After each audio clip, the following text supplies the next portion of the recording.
Bisa juga teman-teman mulai sapa teman-teman yang lain di kolom chat. Pengen tahu juga sih teman-teman pada dari mana aja, dari daerah mana.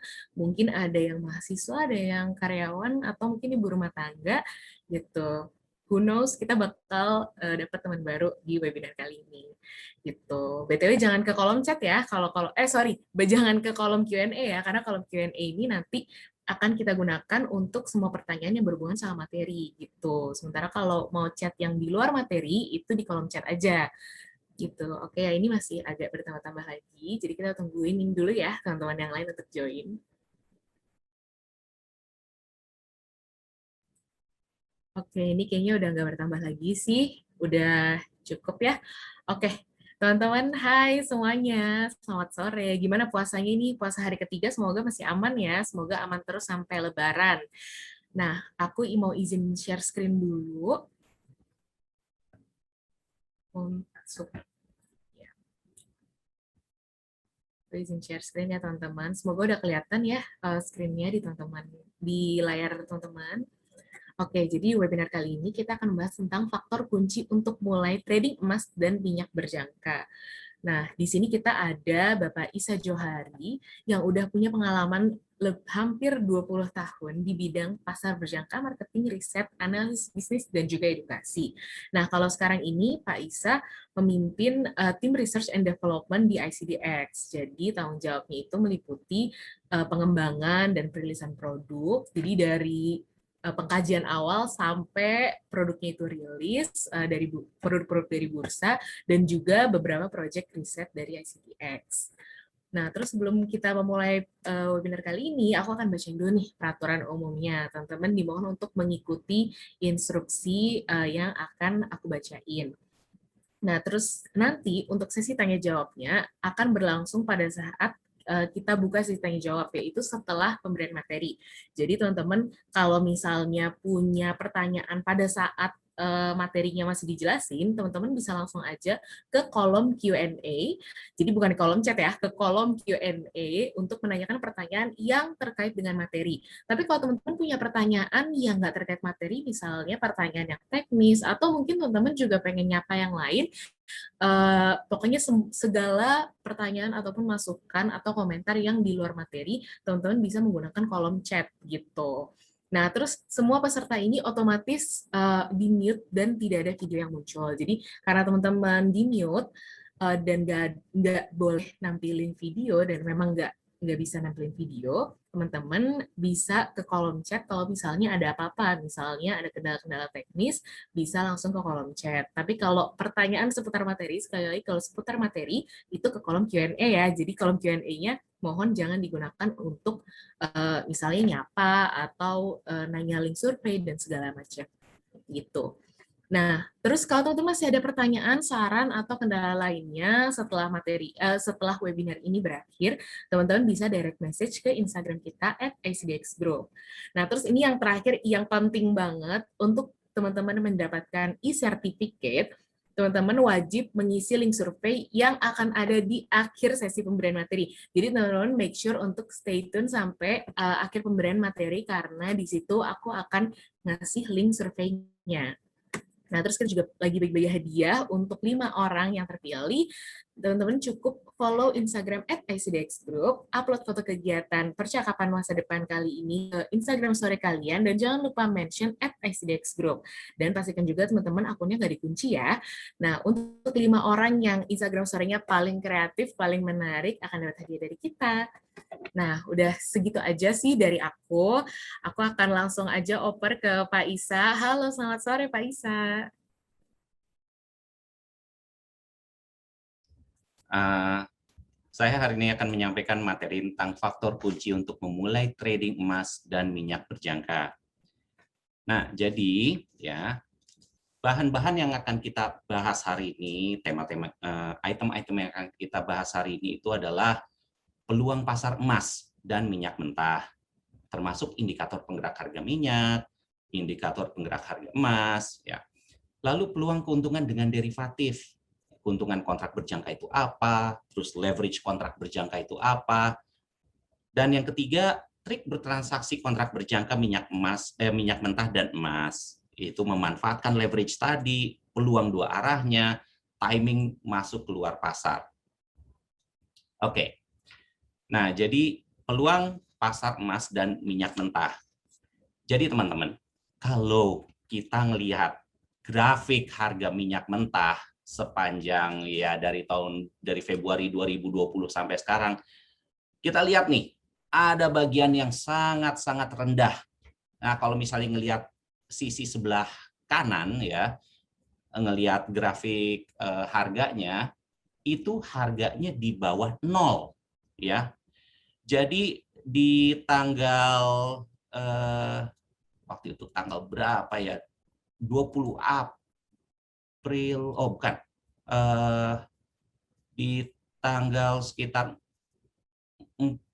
awal April ya. Oh iya benar, pertengahan April itu ya, di tanggal 20 April 2020 itu harga minyak mentah itu mencapai level minus. Nah, kalau dirupiahkan karena waktu itu sebenarnya belum ada transaksinya di ICDX di tanggal tersebut, kita mulai beberapa hari setelahnya. Di tanggal tersebut harga minyak itu mencapai minus Rp600.000. Kenapa bisa minus? Nah, dan sekarang harganya itu sudah mencapai 626.000. Jadi dari minus 600.000 sampai plus 626.000. Nah, jadi kalau misalnya ya kita di tanggal 4 Mei 2020 kita beli minyak ya 10 barrel aja, satu lot paling kecil di ICDX. 10 barrel minyak mentah di harga 306.000 ya. Maka sekarang kita sudah hasilkan total 6.265.720. Itu profitnya aja pada tanggal 8 Maret 2021 dari hasil 10 barrel. Nah, pertanyaannya seperti ini, bisa nggak sih kayak gitu? Kalau misalnya 4 Mei itu beli terus ditahan sampai sekarang kalau pakai kontrak berjangka? Jawabannya enggak. Kenapa? Namanya kontrak berjangka, ada jangka waktunya. Ya, jadi ada bulan-bulan kontraknya, ada jangka waktunya. Nah itu kita akan sedikit bahas tentang apa aja sih yang mempengaruhi harga minyak, kenapa harganya waktu itu bisa jadi minus. Oke, coba tunggu sebentar. Oke ya. Nah jadi kalau misalnya ngambil sumber dari blog ruangguru.com ya. Jadi untuk pengolahan minyak mentah itu bisa jadi macam-macam produk, mulai dari gas, ya, terus bensin, ada nafta, kerosin itu minyak tanah, minyak diesel atau solar, ya, ada minyak pelumas dan ada residu. Nah, jadi inilah produk komoditi-komoditi akhir yang bisa dihasilkan dari minyak mentah. Nah, kalau misalnya kita ngelihat persentase dari itu, maka gasolin atau bensin itu merupakan komponen terbesar, 44% lebih. Terus nomor 2-nya itu distilled fuel oil. Distilled fuel oil itu termasuk di dalamnya sebenarnya bahan bakar seperti solar, ya. Bahan bakar seperti solar termasuk di dalamnya. Lalu nomor 3-nya itu adalah jet fuel yang tipe kerosin. Nah, kalau misalnya kita ngelihat, itu adalah awal-awal pandemi waktu itu. Di slide harga tadi, awal-awal pandemi, di mana di seluruh dunia itu banyak yang menerapkan lockdown. Ketika lockdown, tidak ada pergerakan yang membutuhkan banyak bensin. Begitu juga solar, begitu juga bahan bakar penerbangan. Nah, sehingga produksi minyak yang terus terjadi, itu artinya kelebihan supply. Akibatnya, tempat-tempat penyimpanan itu disuplai terus dari produksi, karena pompa minyak kalau udah jalan, harus jalan terus kan.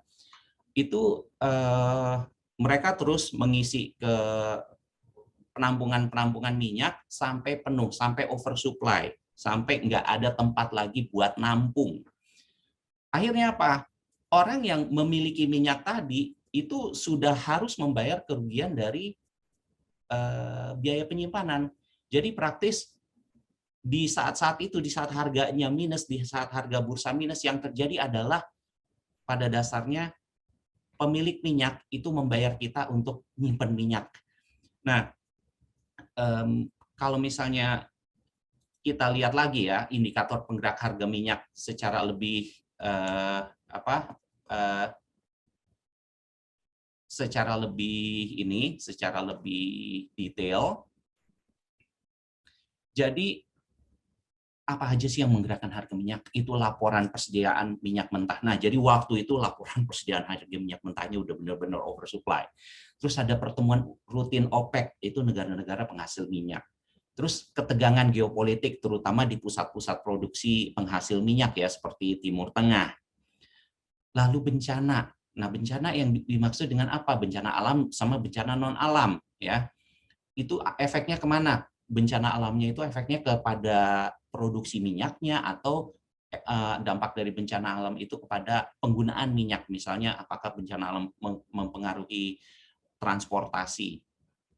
Lalu hitungan jumlah rig minyak. Nah, rig itu adalah suatu instalasi peralatan untuk melakukan pengobaran ke dalam reservoir.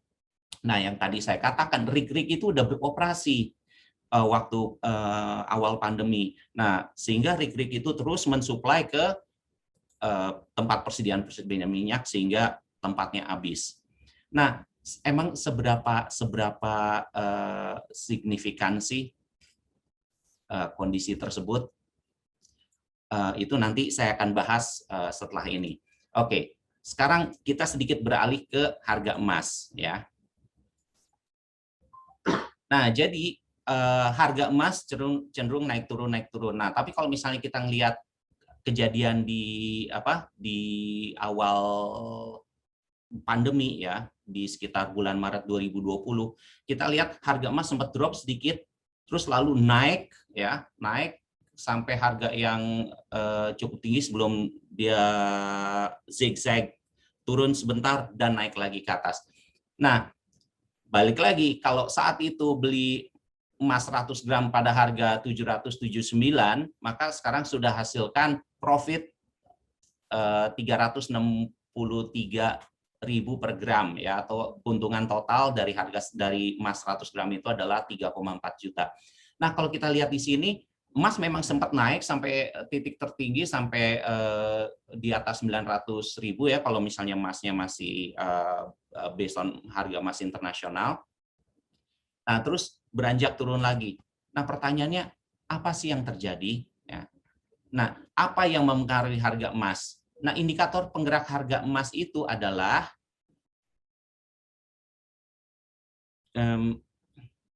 jadi indikator penggerak harga emas.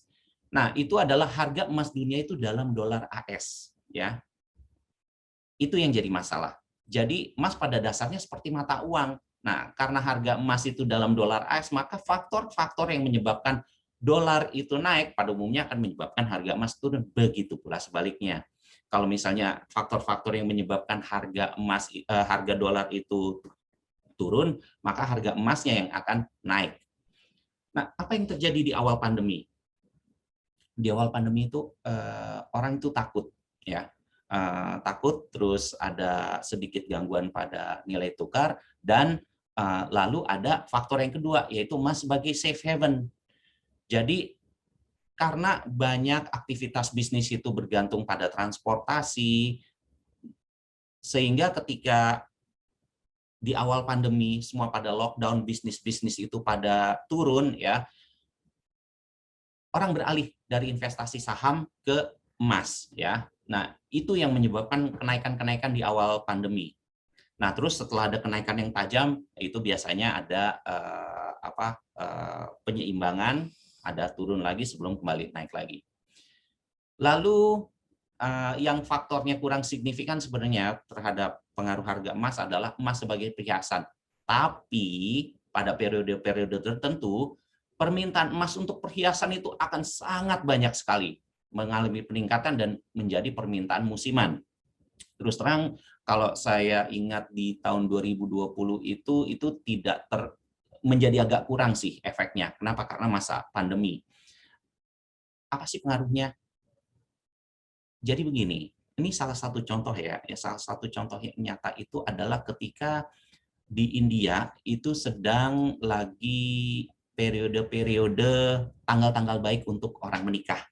Ya, kita juga sering kan di sini dengar tanggal-tanggal baik buat menikah itu ada periode-periode waktu tertentu. Nah, kalau di India adalah kebudayaan di sana itu untuk mas kawinnya dalam bentuk emas, benar-benar emas. Nah, sehingga itu akan ada pembelian yang sedemikian besar, terutama dari India, dan biasanya itu cukup untuk agak sedikit menggoyangkan pergerakan emas dunia. Nah, ini di tahun 2020 itu kurang terdengar. Kita lebih banyak mendengar itu emas pengaruhnya terhadap dolar dan emas sebagai safe haven.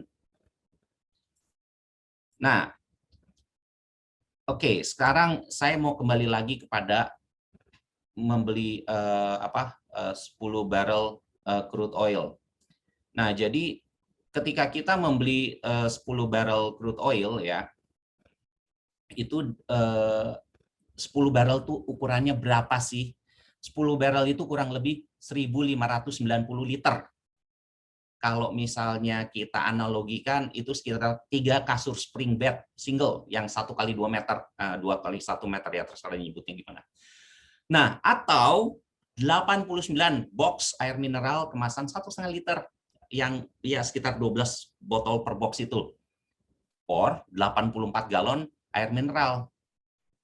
Nah, jadi kalau misalnya kita beli 10 barrel ya, yang tadi harganya itu sekarang di sekitar 600 ribuan, maka 10 barrel itu sebenarnya harganya cuma sekitar 6 juta. Tapi ingat, itu adalah kontrak di ICDX. Kalau misalnya beli minyak di pasar internasional, itu satu lotnya itu adalah 1.000 barrel. Ya. Jadi kalau misalnya 1.000 kali 600 ribu, ya tinggal dihitung jadinya berapa tuh.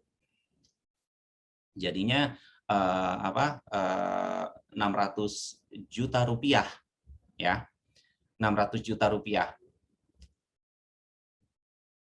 Nah, sekarang begini, ya, dengan kondisi seperti ini, kita mau nggak sih beli 10 barrel crude oil dan ditaruh di, ya, God knows gitu loh, di mana, karena yang terjadi di Amerika waktu awal-awal pandemi itu kelebihan stok ya, untuk naruh satu lot itu yakni 10.000 barel itu sebenarnya setara 4 truk tangki Pertamina yang paling besar, yaitu yang ukuran sekitar 40.000 liter ya. Atau kalau misalnya kita analogikan sama ruangan, waktu itu kebutuhan untuk satu lot aja itu sekitar ruangan kayak ruang kelas kali ya, ruang kelas sekolah anak SD yang 10 kali 8 meter. Itu aja lebih gede, setahu saya ruang kelas itu 8 kali 8. Well, tapi kurang lebih segitu. Yang tinggi ruangannya itu sekitar 2 meteran.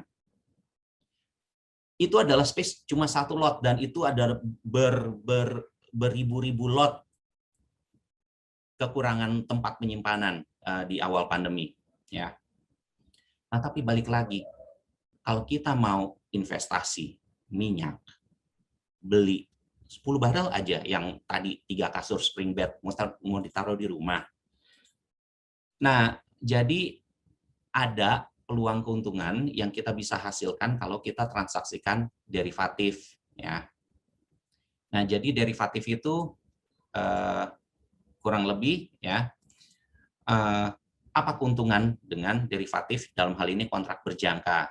Satu, tidak perlu space dan tidak perlu dana banyak, ada leverage. Kenapa? Karena kontrak berjangka itu berbeda-beda, di mana kita perlu mengenali spesifikasi masing-masing produk. Nah, ini penting nih. Kenapa? Karena dalam 20 tahun saya berkarir di perdagangan berjangka, itu banyak orang yang, saya mau transaksi emas, main beli aja. Saya mau investasi di produk yang lain, mereka tidak mau atau kurang teliti untuk melihat spesifikasi kontraknya itu seperti apa sih, kapan kontrak jatuh tempo, terutama kontrak berjangka ya. Karena kontraknya kontrak berjangka, ada jangka waktunya. Seperti tadi saya bilang, kita nggak bisa beli minyak di bulan di tahun lalu terus kita tahan sampai sekarang. Karena kontraknya ada jatuh temponya. Jangan-jangan kalau salah beli bulan kontrak, kita niatnya tahan setahun, baru 3 bulan udah expire kontraknya, dan posisi transaksi kita udah harus ditutup. Nah, jadi begini, ini adalah contoh dari spesifikasi kontrak crude oil, ya, crude oil mikro. Nah, jadi dalam spesifikasi kontrak ini, ya, sedikit typo, ini bukan COFU, yang U ini yang dalam US dollar, yang saya tampilkan di sini adalah COFR yang dalam rupiah, ya. Nah, jadi bulan kontrak, ada satuan kontrak, ada hari perdagangan terakhir. Ini adalah hal-hal yang harus diperhatikan. Kenapa? Bulan kontrak. Contoh, kalau misalnya untuk crude oil, itu 3 bulan kontrak berturut-turut. Jadi untuk saat ini, sekarang bulan April ya, kontrak yang aktif itu adalah kontrak Mei, Juni, sama Juli. Di mana kontrak Mei yang diperdagangkan, kontrak Mei itu kalau transaksi sekarang, maka akan berakhir ya di sebelum akhir bulan ini juga udah selesai. Seperti itu. Nah, terus ditambah 2 bulan kontrak terdekat setelahnya, yaitu antara Maret, Mei, Juni, Juli, September, Desember. Tadi kan karena yang aktif itu adalah kontrak Mei, Juni, sama Juli, maka yang aktif kemudian adalah kontrak September sama Desember.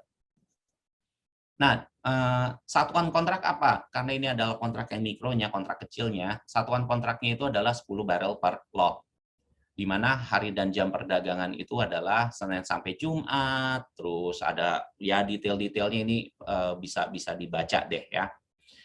Nah, tapi apa sih yang lebih penting lagi dalam kontrak yang perlu diperhatikan?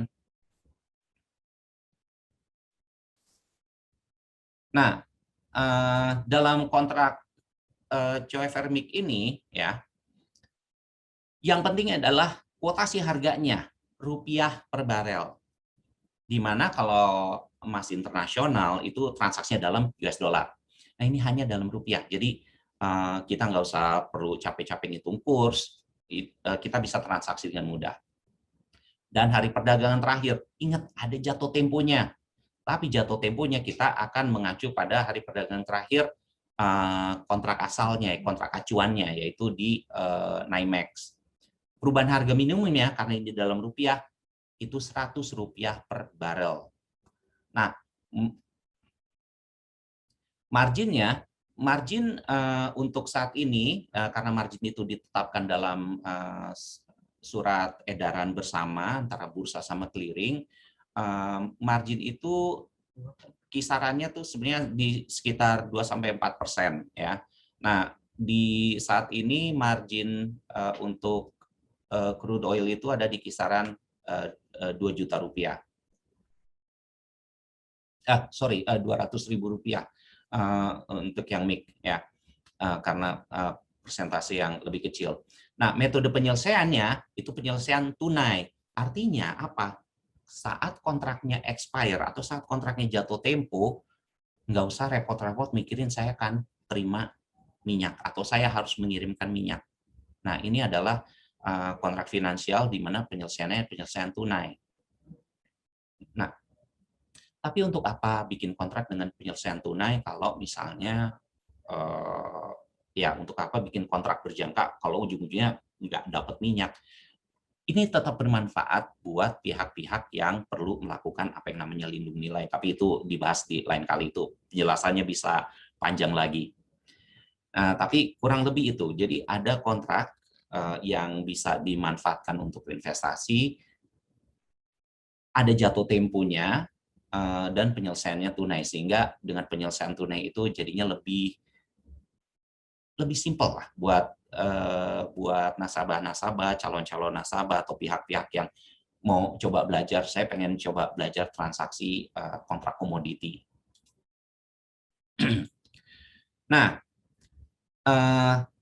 bicara tentang margin ya, ini sebenarnya inilah yang menyebabkan adanya leverage pada kontrak berjangka. Jadi margin itu adalah jumlah dana yang perlu didepositkan seorang trader saat membuka posisi transaksi kontrak berjangka. Fungsinya adalah jaminan agar trader memenuhi kewajiban kontrak. Jadi maksudnya supaya nggak kabur gitu loh. Nah, margin macam-macam ukurannya. Itu tergantung kebijakan dari lembaga clearing. Kenapa? Karena lembaga clearing harus ngitung risikonya. Ketika suatu aset ditransaksikan, suatu underlying aset ditransaksikan oleh dua belah pihak, ya nilainya cukup nggak nilai jaminannya ini untuk menutupi risiko pergerakan satu hari, ya. Nah, bedanya apa sih sama nilai aktualnya, yaitu notional value. Kalau notional value itu adalah nilai aktual dari aset saat ditransaksikan. Jadi kalau misalnya kita bicara emas itu untuk yang 100 gram sekarang harganya di 90 jutaan misalnya, atau 80 jutaan. Ya, kalau emas harganya di 80 jutaan, maka margin itu nggak nyampe 80 juta. Margin buat 100 gram itu kita hanya perlu margin kurang dari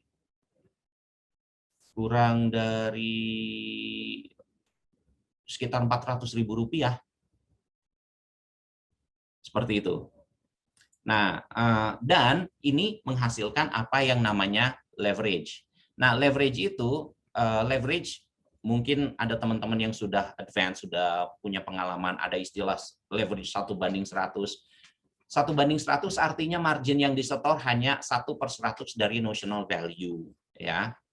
Di mana perubahan 1% pada notional value berarti perubahan 100% pada margin. Jadi kalau misalnya nih di aset yang nilai notional value-nya itu adalah 100 juta rupiah. Nah, kalau misalnya harganya naik turun 1 juta rupiah aja, saya ambil contoh harga emas ya, harga emas yang batangan 100 gram itu. Teman-teman beli emas batangan 100 gram, harganya 100 juta misalnya. Terus harga emas bergojolak, sangat wajar kan dari 100 juta ke 101 juta. Nah, kalau transaksi kontrak berjangkanya, kalau leverage-nya itu 1:100, maka dana yang harus disetorkan sebagai jaminan itu hanya 1 juta. Nah, jadi kalau dari 1 juta terus profitnya itu adalah 1 juta lagi, ya udah itu jadi 100%. Nah, tapi untuk emas kita range marginnya itu antara 1-2%. Jadi kalau misalnya dikasih perbandingan leverage-nya sekitar 1:50. Oke, sekarang kita sedikit membahas tentang trik bertransaksi. Jadi kita udah belajar apa aja sih tadi yang mempengaruhi harga minyak, apa yang mempengaruhi maaf, apa yang mempengaruhi harga emas ya. Terus kita lihat kontrak berjangkanya itu apa, bahwa kontrak berjangka ada jatuh temponya, ada marginnya, ada ya macam-macamnya ya. Nah, kita di sini harus melihat bahwa sekarang kita belajar trik bertransaksinya. Oke, sekarang kalau misalnya kita ngelihat chart, kita mulai dari, kita fokus di crude oil dulu ya. Chart crude oil ya yang expire untuk kontrak Juni itu adalah di tanggal 19 Mei. Jadi kontrak Juni expire-nya di tanggal 19 Mei. Nah, kita lihat kalau misalnya lihat di area-area di bulan, kita lihat yang sekarang aja deh, kita ngelihat di kisaran Maret 2021. Di Maret 2021 itu harga turun. Nah, jadi kalau saya dalam trading komoditi, saya sendiri dalam pengalaman saya itu, saya pakai teknik yang sangat sederhana, yaitu pick and through. Itu kalau misalnya di searching di internet, banyak banget dan sangat simpel sekali. Dan waktu di awal-awal karir saya sebelum saya masuk ke bursa, masih bertransaksi sendiri, teknik itu cukup cukup cukup baik, cukup reliable. Memang tidak seheboh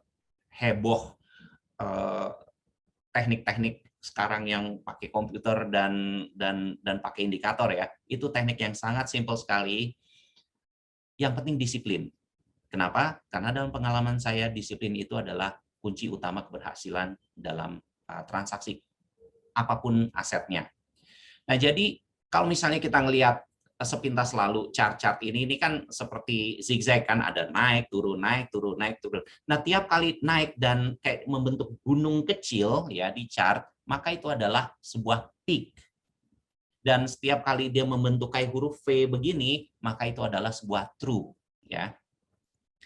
Nah, jadi ketika rangkaian peak dan true itu makin tinggi, yaitu artinya trennya naik, ya jangan coba-coba sell lah kalau lagi kayak gitu. Dan ketika jangan coba-coba sell, maka bagaimana timingnya, bagaimana cara kita masuknya, maka kalau misalnya harga bergerak naik melewati peak sebelumnya, maka itulah timing to buy. Nah, kalau misalnya kita lihat dari kisaran Mei sampai April 2021 itu di ujung kanan chart ini, itu ada serangkaian naik turun mungkin karena chartnya agak tebal ya, masing-masing barnya jadi kurang kelihatan, padahal itu banyak rangkaian naik turun. Nah, jadi sebenarnya di kontrak Juni ini itu ada kesempatan orang untuk masuk itu di beberapa hari yang lalu ya, itu di kisaran harga, saya nggak bisa ngezoom, sekitar 800, di kisaran 900 ribu rupiah. Karena apa? Dia sudah melewati peak sebelumnya dan kalau misalnya kita lihat rangkaian panjangnya ini trennya sepertinya masih terus naik ya. Belum ada konfirmasi trennya turun. Nah, cuma memang ini masih belum, kalau untuk jangka panjangnya ya, karena ini kan ini adalah harga yang masih terus terbentuk dan pola-pola chart masih terus terbentuk. Kalau dari analisa chart ini masih belum ada konfirmasi buat naik buat saya. Tapi dari peak untuk jangka pendek itu kemarin memang sudah sempat ada timing to buy. Dan kalau misalnya harga membentuk V kecil dan harga turun ke bawah V kecil itu, jadi harga sempat turun, naik, nah terus turun lagi. Nah, ketika dia menjelang lewat dari terus sebelumnya, itu bisa dilepas posisinya. Nah, jadi kalau gaya transaksi saya seperti itu. Nah, dan karena ini adalah kontrak berjangka, maka ada hal yang harus dipahami dari kontrak berjangka ini, yakni keberadaan yang namanya forward curve ya. Nah, di sini saya membandingkan ya antara yang grafik biru itu adalah harga spotnya minyak bumi ya, harga spotnya crude oil, dan sementara yang oranye itu adalah kontrak bulan Juni. Kita lihat kontrak bulan Juni itu fluktuasinya nggak sebesar kontrak bulan kontrak spotnya. Kenapa? Karena transaksinya masih di masa depan ya. Jadi artinya kalau kita melihat ke chart ini, kebetulan nih chartnya supaya ini lebih terlihat ininya ya, grafik forward curve-nya. Kalau kita ngambil hanya grafik dari 2020 ke sini, kita lihat harganya tuh praktis nempel ya. Hampir nempel antara kontrak Juni sama kontrak spot. Kenapa? Karena kontrak Juninya sama kontrak spotnya sudah semakin mendekat. Nah, tapi kalau misalnya kita tarik ke belakang, ini kita ngambil harga dari US yang kita konversi ke rupiah supaya lebih dipahami.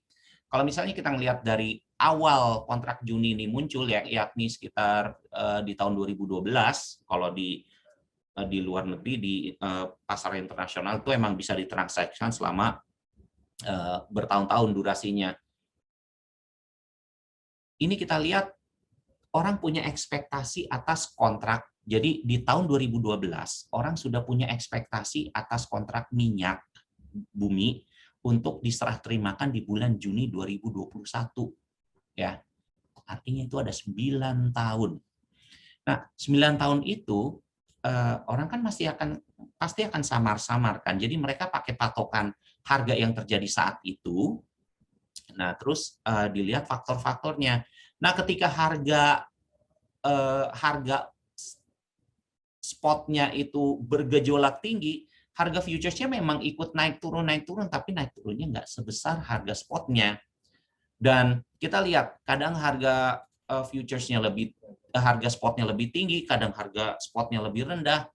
Nah, itu adalah karakter kontrak berjangka. Nah, kita harus lihat apa-apa yang menyebabkan kondisi-kondisinya seperti itu.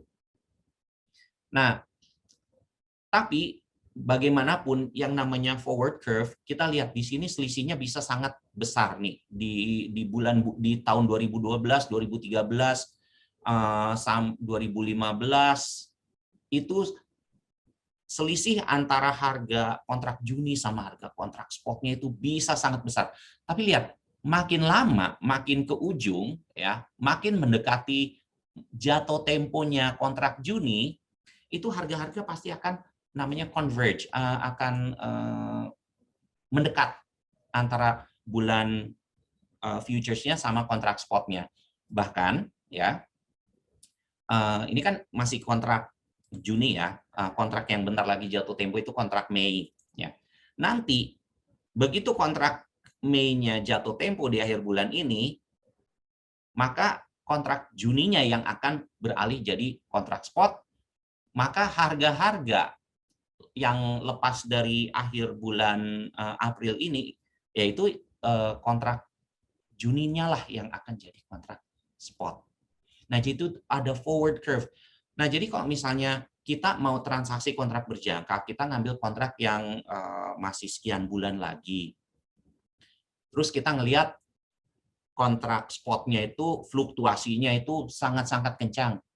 Perlu diingat, dengan adanya forward curve ini, fluktuasi di kontrak futuresnya, di kontrak berjangkanya itu mungkin tidak sekencang kontrak-kontrak di spotnya. Kenapa? Karena apapun yang terjadi, segala isu yang terjadi, kisruh supply dan demand yang terjadi, itu semua masih hanya akan perkiraan. Tidak langsung mempengaruhi kontrak yang diperdagangkan. Jadi mempengaruhi, tapi ya untuk perhitungan jangka sekian bulan ke depan. Oke, nah sekarang kita lihat 1 bulan berikutnya ya. Di kontrak sekarang dari kontrak Juni kita beralih ke kontrak Juli. Kita beralih ke kontrak Juli. Nah, di kontrak Juli kalau kita ngelihat harganya sepintas sama. Betul, kasat mata tuh sepintas antara bulan kontrak yang berbeda itu sama. Nah, sehingga secara umum karena mereka itu kontrak yang sama, secara umum mereka akan bergerak beriringan. Jadi kalau misalnya kita transaksi di kontrak Juli, di kontrak Julinya sendiri pun ada profit loss-nya, ada naik turunnya, ada peluang, walaupun peluangnya nggak melulu persis sama peluang kontrak spot. Nah, kenapa saya sampaikan ini? Ini adalah hal yang penting dalam trik bertransaksi kontrak berjangka. Why? Karena berita-berita yang kita lihat terkait komoditi, jadi misalnya gini, teman-teman mau transaksi ini kontrak minyak. Nah, ketika transaksi kontrak minyak, cari analisa dong. Gimana sih tadi recount-nya? Gimana sih kondisi supply minyaknya? Ada hasil pertemuan OPEC atau enggak? Kita mau lihat nih semuanya. Nah, apapun yang terjadi di situ, masalah recount itu pengaruhnya utamanya ke kontrak spot. Masalah jumlah supply itu pasti pengaruhnya ke kontrak spot. Terus biasanya kalau hasil pertemuan OPEC itu bisa jangka panjang ya, tapi yang paling dipengaruhi saat itu juga adalah kontrak spotnya. Nah, kontrak futuresnya efeknya bisa sedikit berbeda. Nah, jadi jangan kaget teman-teman. Kalau misalnya transaksi iseng nih, ngambil kontrak yang bulan ketiga atau bulan keempat atau bulan kelima gitu ya, bulan yang jaraknya masih jauh, atau untuk crude oil saat ini transaksi kontrak September atau transaksi kontrak Desember. Jangan heran kalau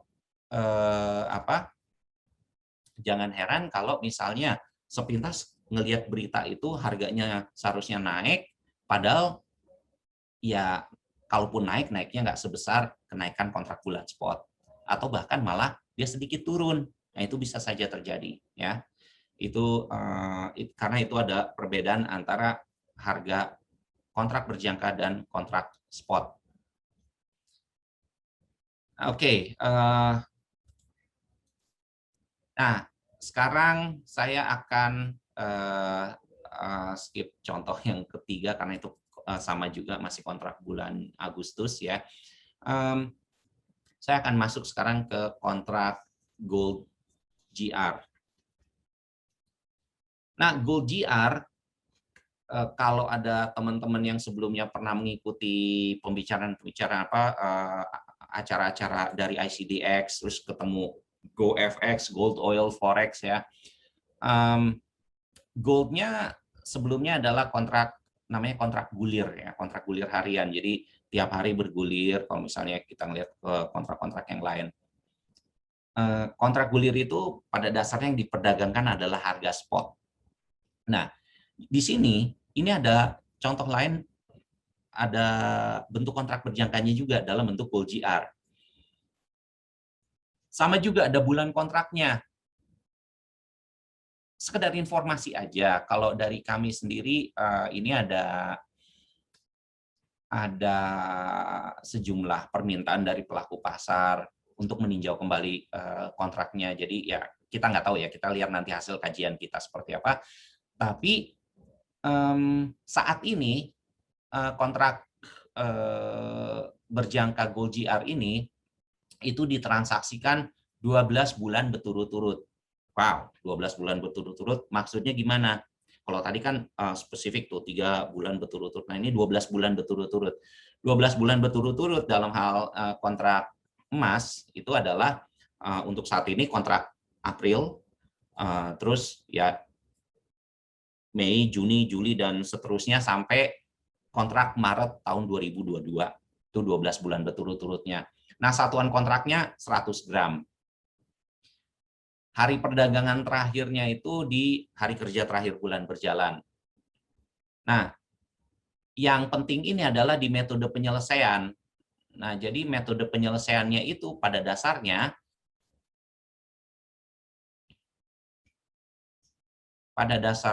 metode penyelesaiannya itu adalah penyelesaian tunai dan penyerahan fisik. Nah, jadi kalau teman-teman transaksi di kontrak ini ya, itu ada potensi penyerahan fisik. Nah, tapi ada mekanismenya. Mekanismenya gimana? Jadi mekanismenya gini, kalau misalnya ada yang udah beli nih, beli emas 1 lot atau 100 gram, nah, itu artinya yang dibeli adalah emas batangan 100 gram. Nah, itu nanti begitu memasuki bulan spot, itu ada opsi, ada pilihan ya, ada pilihan untuk mendaftar, saya mau serah terima. Nah, jadi dari teman-teman yang beli, terus nanti ada teman-teman yang jual. Yang jual bilang, saya mau menyerahkan emas. Yang mau beli, saya mau ambil emasnya. Nah, nanti dari jumlah yang mau menyerahkan dan jumlah yang mau menerima, ini nanti kita matchingkan lagi. Namanya alokasi prosesnya kalau di clearing. Nah, dengan mekanisme seperti ini, ya ada plus minusnya. Plusnya itu adalah teman-teman yang tidak siap untuk melakukan serah terima, karena serah terima ya balik lagi marginnya itu hanya 2%. Nah, tiba-tiba harus bayar full untuk terima emas, bayarannya dana yang harus disiapkan harus 50 kali lipat. Nah, sementara yang pihak penjual yang tadinya hanya mau cari keuntungan finansial, tahu-tahu harus menyerahkan emas. Nah, kontrak-kontrak seperti ini tetap friendly buat teman-teman yang hanya ingin memanfaatkan keuntungan finansial dari pergerakan kontraknya. Nah, cuma sisi negatifnya, jadi sisi plusnya itu, sisi negatifnya, kelemahan dari kontrak seperti ini adalah tidak memberikan kepastian bagi pihak-pihak yang saya membutuhkan emas, saya beli emas, saya ingin mendapatkan emas. Nah, itu nggak ada kepastian. Kenapa? Karena walaupun dia udah sampaikan, saya mau ambil emas, nah tapi tidak ada yang mau menyerahkan emas, ya udah nggak jadi itu serah terimanya. Tapi ingat, ada potensi serah terima. Dan karena ada potensi serah terima seperti ini, maka ketika kontrak memasuki bulan spot, atau sebagai gambaran untuk teman-teman yang berniat, oh saya mau transaksi bulan spot saat ini, yaitu kontrak April 2021, maka marginnya itu adalah 30%. Wow, gede banget. Ya, gede banget. Kenapa? Sekali lagi, margin itu ditetapkan oleh lembaga clearing untuk mengantisipasi risiko yang ada. Nah, risiko serah terima itu tentu lebih besar. Jadi, di kontrak ini kita ingin memastikan bahwa yang masuk transaksinya ke kontrak spot itu adalah pihak yang benar-benar pembeli, artinya mereka ada keinginan ya yang cukup lumayan atau yang dapat dipertimbangkan untuk ngambil emas. Sementara yang jual juga artinya mereka punya dana yang cukup untuk tetap berada di dalam, untuk tetap memiliki posisi terbuka, mempertahankan posisi terbuka dengan margin 30%. Nah, margin 30% ini yang akhir-akhir ini kita ditanya sama teman-teman trader yang lain. ICDX kenapa sih marginnya gede banget? Nah, kita lagi review itu. Kita lagi lihat, terus dengan perkembangan-perkembangan yang ada, dengan produk-produk ICDX yang lain, ya, dengan potensi produk yang lain, kita mungkin bisa melakukan kombinasi dan memodifikasi kontrak ini supaya bisa lebih diterima oleh teman-teman trader lagi, ya.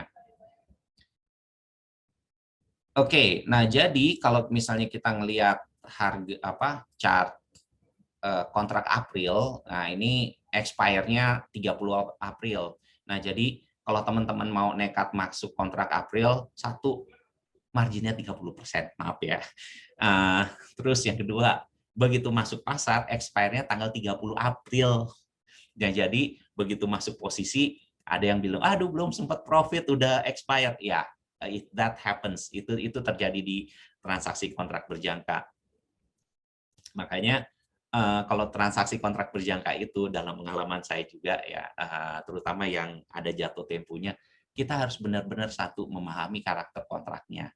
Sekali lagi, ada forward curve, sehingga berita yang kita lihat yang mempengaruhi harga spot itu belum tentu sepenuhnya terefleksi pada kontrak futures-nya, ya. Walaupun ketika harga yang satu naik, yang lain ikut naik, tapi balik lagi, kenaikan di spot belum tentu sebesar kenaikan di kontrak futures-nya belum tentu sebesar kenaikan di spot. Begitu pula penurunannya. Mungkin sama-sama naik, sama-sama turun. Tapi yang satu naiknya segini, misalnya dari bawah nih kontrak spotnya naik. Dua-duanya naik harganya, tapi pada suatu titik tertentu harga spot lebih tinggi daripada harga futures. Atau kadang harga spotnya lebih rendah dari harga futures. Tapi ingat, begitu menjelang jatuh tempo, maka yang terjadi adalah harga-harga itu akan merge antar bulan kontrak. Nah, ini contoh perbandingan yang lain ya, antara kita lihat di sini ada kontrak emas Mei sama kontrak emas Juni. Kita lihat turunnya sama-sama turun, naiknya sama-sama naik ya. Cuma kalau misalnya kita merge kedua grafik ini, jadinya tetap akan ada selisih-selisih yang berbeda juga ya. Nah, jadi sebagai kesimpulan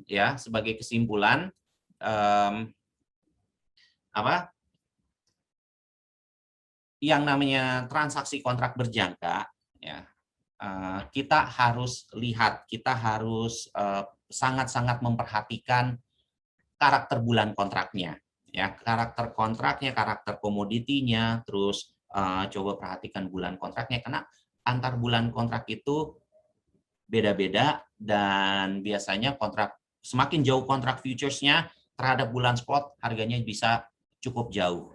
Dan pengaruh dari berita-berita yang ada juga bisa cukup jauh. Terus yang kedua, ya, perhatikan masa jatuh temponya. Jadi jangan transaksi hari ini terus tahu-tahu kaget, oh udah jatuh tempo besoknya, gitu. Ya nggak se-ekstrim itu sih. Saya waktu itu ngelihat ada temen yang pernah transaksi hanya kebagian 2 minggu. Pada dasarnya sih dia ngerasa saya belum sempat profit.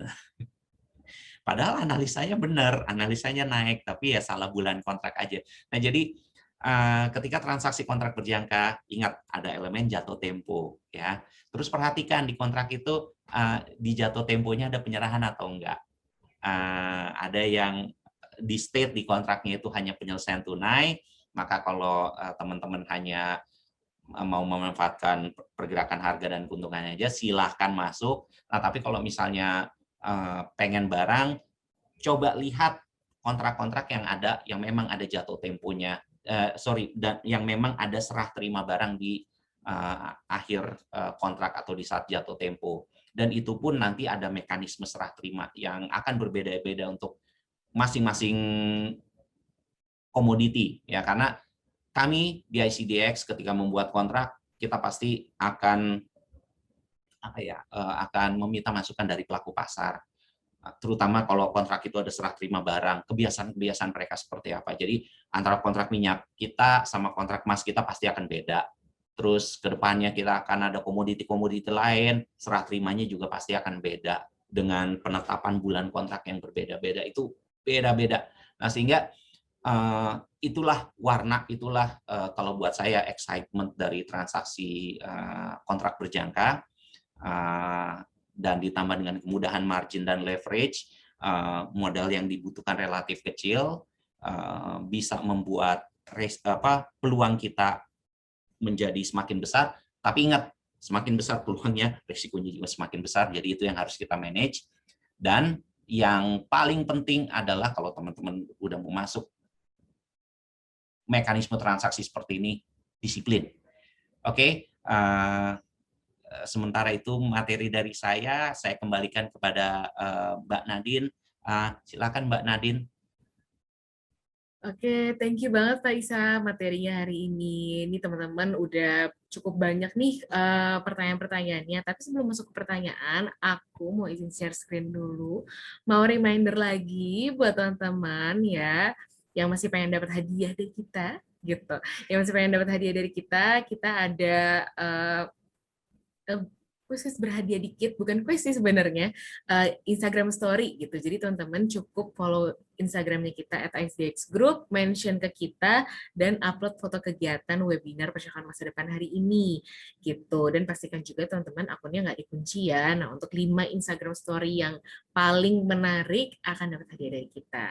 Terus seperti yang udah aku janjiin di awal, ini adalah link survei untuk teman-teman bisa dapetin nanti e-certificate beserta materinya Pak Isa tadi gitu. Jadi termasuk yang chart-chartnya mungkin yang agak jelimet gitu ya teman-teman, tetap bisa dapat dalam bentuk PDF-nya nanti kalau teman-teman ngisi di bit.ly/survei berjangka. Jadi teman-teman bisa screenshot sekarang supaya nggak hilang ya linknya gitu. Nanti juga dari admin kita akan masukin juga di kolom chat gitu. Ini untuk dapat e-certificate materi webinar, dan juga teman-teman kalau mau ikut grup diskusi Telegram, kita akan kasih link ke grup diskusi Telegram kita. Mungkin ada teman-teman yang masih punya pertanyaan-pertanyaan yang ganjel mungkin setelah webinar ini, nanti bisa kita invite ke grup diskusi Telegram kita gitu. Terus kalau ada pertanyaan yang belum terjawab juga, selain nanti di grup diskusi, bisa juga ditanya-tanyain ke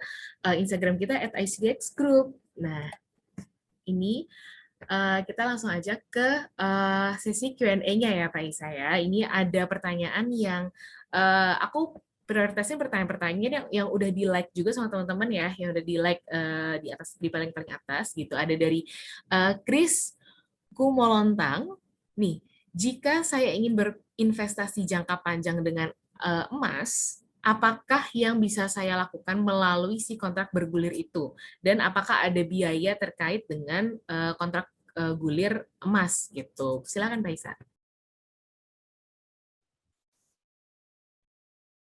Oke, terima kasih untuk Mas Kris ya. Tadi pertanyaannya kalau nggak salah kontrak bergulir ya. Nah, kalau kontrak bergulir, oke, gini.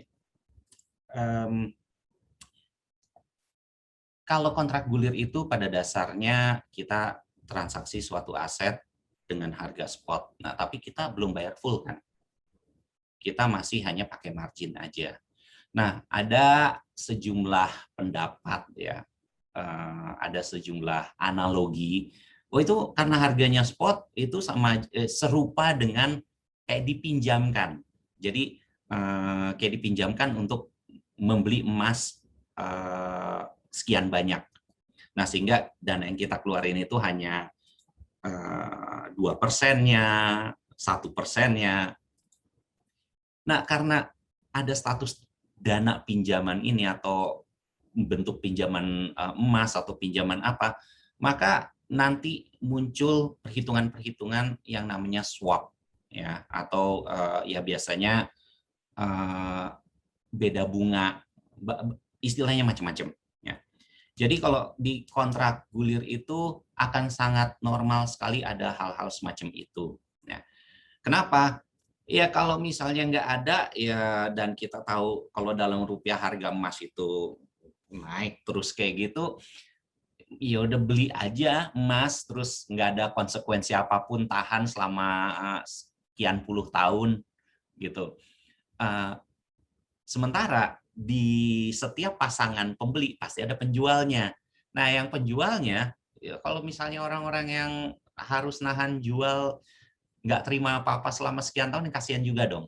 Nah, makanya kalau kalau di kontrak-kontrak yang rolling itu biasanya ada yang namanya ya beda bunga atau swap rate, macam-macam. Nah, bedanya sama kontrak berjangka. Nah, kalau kontrak berjangka kan itu sama aja kayak contoh misalnya kita beli emas September. Maka ketika kita transaksi emas sekarang, kita adalah kita transaksi emas kontrak September saat ini itu sama aja kita bertransaksi emas untuk diserah terimakan di bulan September, di akhir September. Nah, sehingga harga itu sudah mencakup perhitungan-perhitungan masalah penyimpanan dan sebagainya. Itu semua biaya-biaya udah seharusnya udah masuk ke dalam faktor harga. Nah, sehingga kita udah tinggal lihat harganya, kita suka, ya udah jual beli. Itu kalau dapat harga bagus, ditahan sampai September, ya profitnya lumayan. Ya kalau misalnya harganya lagi bergerak kebalikannya, ya lakukan manajemen risiko. Tinggal cut posisi atau bisa lakukan strategi-strategi yang lain. Nah, seperti itu. Nah, tapi kalau pertanyaannya tadi untuk rolling, nah rolling kondisinya seperti itu biasanya ada biaya-biaya. Oke, thank you Pak Isa. Semoga udah menjawab ya, Mas Kris Gumolontang. Nah, ini selanjutnya ada dari Aldo Rizky. Ini masih terkait juga dengan bulan-bulan kontraknya nih, Pak. Jadi dari Mas Aldo ada pertanyaannya, minimal berapa bulan kontrak yang bisa diambil dalam transaksi kontrak berjangka, baik kontraknya emas maupun minyak mentah. Gitu. Minimal berapa bulan kontrak sih, Pak? Gitu. Silakan, Pak. Oke, bulan-bulan kontrak. Ini macam-macam. Terus terang ini macam-macam. Agak ya pertanyaan yang bagus sebenarnya. Jadi gini, dalam kondisi ideal itu maka semua bulan kontrak yang disediakan oleh pelaku pasar itu akan ramai oleh penjual dan pembeli. Itu dalam kondisi ideal. Tapi faktanya kondisinya nggak seideal itu juga gitu. Jadi contoh misalnya di kontrak-kontrak minyaknya ICDX itu kan kita hanya 3 bulan berturut-turut tambah 2 bulan kontrak di antara bulan-bulan tertentu ya. Jadi di antara kita 3 bulan berturut-turut tambah 2 bulan kontrak terdekat dalam kombinasi antara Maret, Mei, Juli, September atau Desember. Nah, balik lagi kalau untuk saat ini artinya kontrak yang aktif itu adalah Mei, Juni, Juli, terus kontrak September dan kontrak Desember. Nah, dalam kondisi ideal itu sampai Desember bisa diambil. Nah, tapi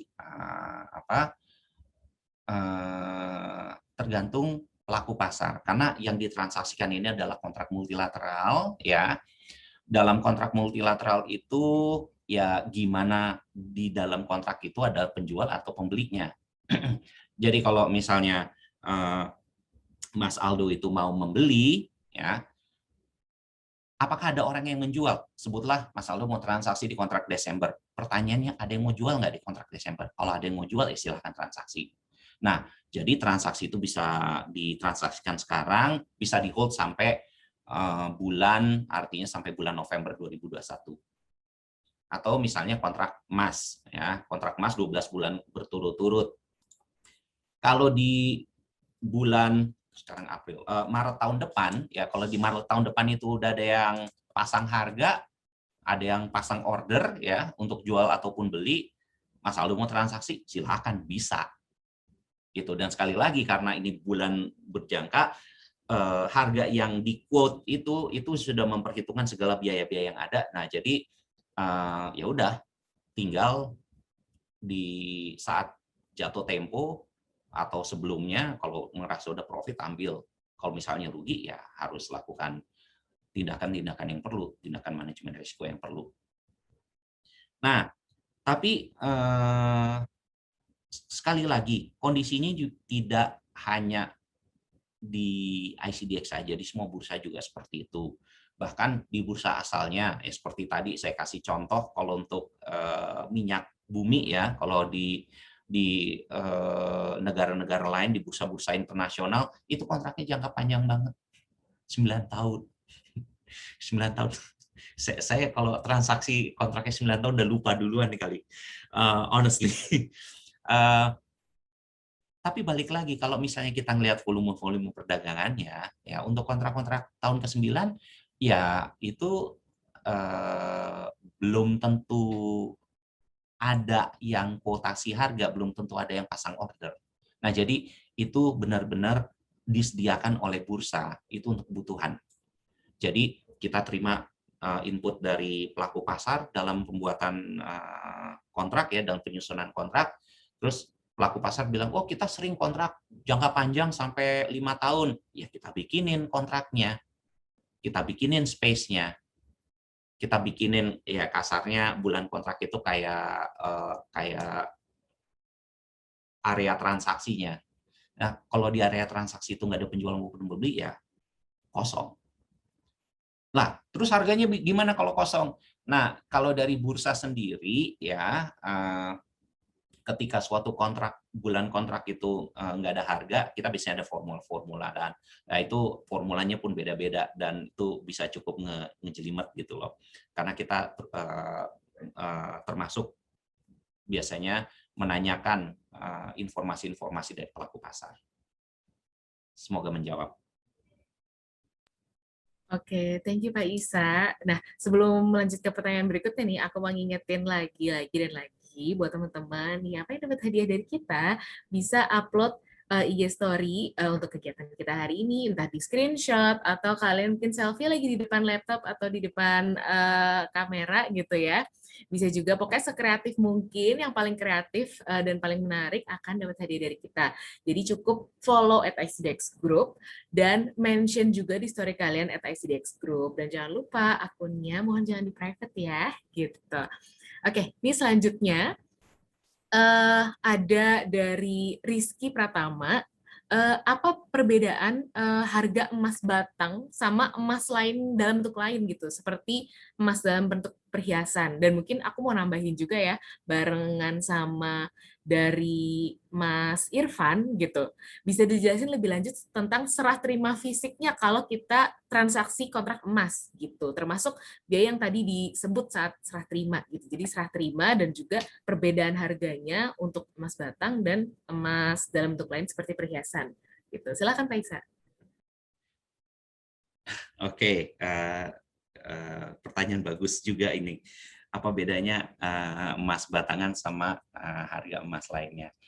Oke, ini yang menarik ya. Kalau misalnya kita beli emas di toko emas, ya, antara emas batangan sama emas perhiasan, itu bisa jadi harga emas perhiasan itu lebih mahal. Jadi dengan catatan ya, sama-sama 24 karat, sama-sama dengan kemurnian 99,99, walaupun saya ragu kalau emasnya itu adalah emas perhiasan, dia bisa benar-benar 99,99 ya. Biasanya 99, berapa gitu, tapi mungkin nggak nyampe 99,99. Kenapa? Karena di situ ada tambahan biaya. Biaya apa? Biaya produksi. Yang namanya emas perhiasan pasti ada ongkos seninya di situ. Ya. Terus belum lagi kalau ada batu-batu dan sebagainya dan sebagainya. Nah, tapi ketika dijual kembali ke toko emas, nah harga emas perhiasan justru bisa sedikit lebih rendah daripada harga emas batangan. Kenapa? Kalau emas batangan itu ya sekali lagi dengan kemudian 99,99 apa yang kita beli dan ketika kita jual lagi itu adalah sama. Nah, tapi kalau emas perhiasan itu apalagi kalau misalnya udah ada perintilan yang lainnya ya, ada ornamen-ornamen yang lainnya. Nah, saat kita beli emas itu dihitung, tapi saat kita jual lagi emasnya itu nggak dihitung. Jadi dihitung beratnya terus nanti kira-kira diminusin sama apa ornamen-ornamen itu ya, setahu saya sih begitu. Ya pengalaman jual emas perhiasan. Tapi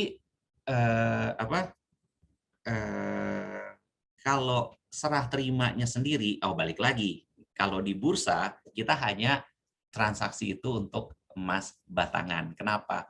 Kalau misalnya emas perhiasan tuh ribet.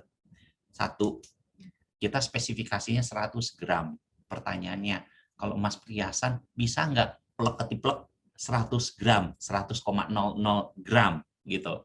Dan belum lagi nanti siapa yang membuat emas perhiasan itu. Kalau emas batangan kita bisa bilang, oh kita hanya terima emas batangan dari Antam, atau kita misalnya beli yang kita bisa serah terimakan di bursa itu adalah emas yang diproduksi oleh produsen-produsen emas yang sudah disertifikasi London Bullion Market Association atau LBMA.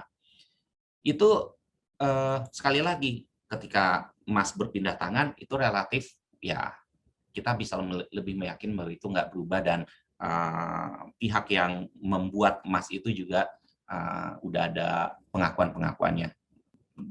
Balik lagi kalau emas perhiasan akan selalu lebih susah. Ya. Mekanismenya, nah mekanisme yang saat ini berlaku ya berdasarkan kontrak yang tadi kita lihat sama-sama itu memanfaatkan Antam sebagai serah terima. Jadi kebetulan ini kontrak juga udah cukup lama ada di ICDX ya. Karena itu seperti saya bilang ada masukan-masukan nih, kita dapat input-input. Pak Isa, coba dong serah terimanya dibikin lebih mudah, serah terimanya itu dibikin lebih ramah buat user, buat masyarakat umum. Oh ya, itu yang lagi kita kaji. Kita lagi lihat potensi-potensi supaya serah terima emasnya itu menjadi lebih mudah. Ya siapa tahu emasnya dengan mekanisme yang mendatang itu bisa langsung dikirim, who knows ya. Kita masih lihat ke arah situ. Buat kami sendiri sih itu akan jadi logistics nightmare ya, tapi ya balik lagi, ini ada permintaan pasar, kita coba, we'll see what we can do. Oke, thank you Pak Isa. Nah, ini selanjutnya pertanyaannya memang mungkin agak sedikit menyimpang gitu dari materi, tapi tetap menarik juga nih. Jadi di tengah berterkaitan dengan aset kripto gitu. Jadi di tengah kripto kan sekarang lagi trending banget nih gitu. Dari Mas Zaki Rohman, Mas Zaki, ini kripto lagi trending banget dan sebagian besar untuk sebagian besar investor gitu.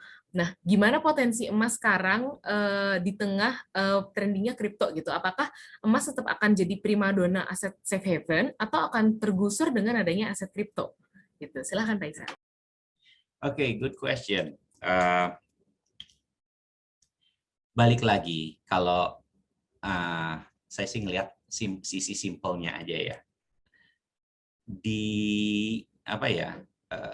Untuk aset apapun, maka harga itu pengaruh utamanya adalah supply dan demand. Nah, tinggal apa yang mempengaruhi supply, apa yang mempengaruhi demand, ya. Kalau emas, kita harus melihat fakta bahwa untuk emas yang diperdagangkan saat ini itu sebagian besar sudah merupakan hasil penambangan dari ratusan tahun kali ya, ratusan tahun. Jadi emas yang udah ditambang itu udah hasil penambangan ratusan tahun. Nah, jadi kalaupun ada penambahan emas, paling nambahnya jumlahnya sedikit. Tapi ya alhamdulillah masih ada sampai sekarang orang yang bisa nambang emas, bisa menghasilkan bisa menggali emas dari dalam tanah. Nah, sementara kalau kita lihat aset kripto, ya, aset kripto ini memang bukan cukup ya, sangat fenomenal, terutama kalau misalnya kita ngelihat angka-angka berapa banyak sih orang yang transaksi selama masa pandemi ini, beneran loh, itu banyak pihak cukup terbelalak dengan fakta banyaknya orang yang transaksi yang pindah ke dunia investasi selama masa pandemi ini. Itu kenaikannya sangat besar. Nah, ketika mereka pindah ke dunia investasi, mereka pasti cari dong mana sih yang harganya ya ini kalau sebagai orang yang mungkin pertama kali mencoba melihat peluang, wow yang itu naiknya tinggi, oh yang ini naiknya dikit, kira-kira mau masuk yang mana? Pasti masuk yang tinggi kan. Nah, itu yang kalau saya lihat terjadi kenapa di kripto itu saat ini orang berlomba-lomba masuk kripto. Nah, bisa jadi demand yang terjadi atas karena harganya fenomenal, demand yang terjadi pada aset kripto itu memang karena pengaruh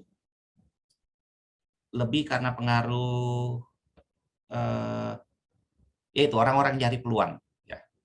Nah, sementara kalau di emas betul itu mau nggak mau ketika orang beralih pada kripto, yang di emas itu agak-agak sedikit menurun, dan kalau misalnya kita lihat lagi harga emas ya, kita ngelihat ke chart emas, kalau dibandingin antara bulan Juli 2020 sama sekarang itu kan trennya sebenarnya turun. Nah, pertanyaannya kenapa harga emas turun?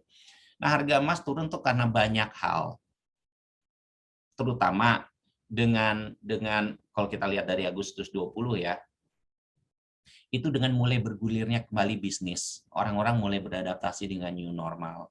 Masa-masa lockdown itu udah nggak se-ekstrim dulu. Sedikit demi sedikit bisnis-bisnis mulai jalan lagi. Dan bahkan kalau misalnya diperhatikan, banyak bisnis-bisnis itu yang juga mencoba beradaptasi dengan kondisi seperti ini. Banyak yang tadinya bergantung pada retail, bisnis-bisnis itu ya, mereka beralih ke digital. Nah, sehingga saham-saham itu bergerak naik ya. Nah, ketika saham-saham bergerak naik, orang biasanya melepaskan posisi di emas dan balik lagi masuk ke saham. Nah, itu kenapa emas relatif bergerak turun mulai dari Agustus. Maaf. dari Agustus sampai sekarang. Nah, tapi kalau misalnya kita lihat juga dari jumlah yang masuk ke saham itu memang cukup banyak yang masuk aset kripto. Jadi volume aset kripto itu kenaikannya cukup signifikan. Tapi balik lagi, jangka panjangnya kita lihat supply dan demand. Terus terang kalau supply dan demand aset kripto, kalau saya pribadi sejauh ini paling hanya melihat ke arah teknikalnya aja, karena masih apa ya, informasinya mungkin masih belum sebanyak emas. Kalau emas kan kita tahu, misalnya orang-orang melepaskan saham di Amerika, nah itu udah biasanya pasti dari saham itu mereka beralih ke emas. Terus misalnya kita bisa lihat pengaruh US dollar, itu juga dampaknya cukup signifikan pada harga emas. Nah tapi kalau misalnya aset kripto itu sendiri, udahlah aset kripto macam-macam. Nah di masing-masing aset kripto itu apa yang menjadi underlying-nya, bagaimana supply dan demand, itu silakan dianalisa sendiri karena macam-macam ya. Jumlahnya itu sangat banyak dan sangat variatif dengan dasar aset kripto, dasar pembuatan aset itu yang macam-macam. Nah, tapi balik lagi, bisa jadi memang karena ada peningkatan demand di situ. Bukan, maksudnya peningkatan penggunaan. Misalnya orang menggunakan Bitcoin, terutama di luar negeri ya, untuk melakukan pembayaran antar negara. Who knows? That can be the issue. Yang pasti kalau negara kita kan kita belum boleh melakukan pembayaran dengan aset kripto. Nah, tapi kalau emas, saya masih cukup meyakini bahwa emas sampai kapanpun itu akan menjadi safe haven, tetap akan menjadi safe haven, terlepas dari besarnya dampak aset kripto. Balik lagi, peluang masing-masing ada, di keduanya juga ada, masing-masing punya karakternya sendiri, tinggal kita ngelihat supply dan demand-nya masing-masing. Ya, kalau sekali lagi kalau buat saya emas itu ada historical yang cukup kuat untuk ngelihat supply dan demand, untuk analisa supply dan demand, pola-polanya udah lebih kelihatan. Nah, kalau di aset kripto ya tergantung aset kripto mana yang mau kita transaksikan. Sementara ini sangat jeli lah perhatikan teknikalnya. Dan teknikalnya juga kalau misalnya kita melihat grafiknya, wih naik itu cukup fluktuatif. So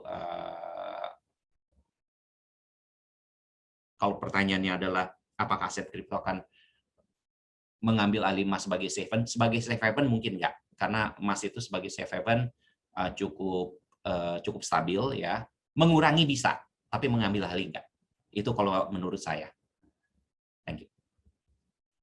Oke, thank you Pak Isa. Ini karena keterbatasan waktu, jadi kita akan satu pertanyaan lagi yang sebenarnya ini agak teknikal banget gitu ya, dan mungkin kayaknya yang nanya dulunya udah already traders ya gitu.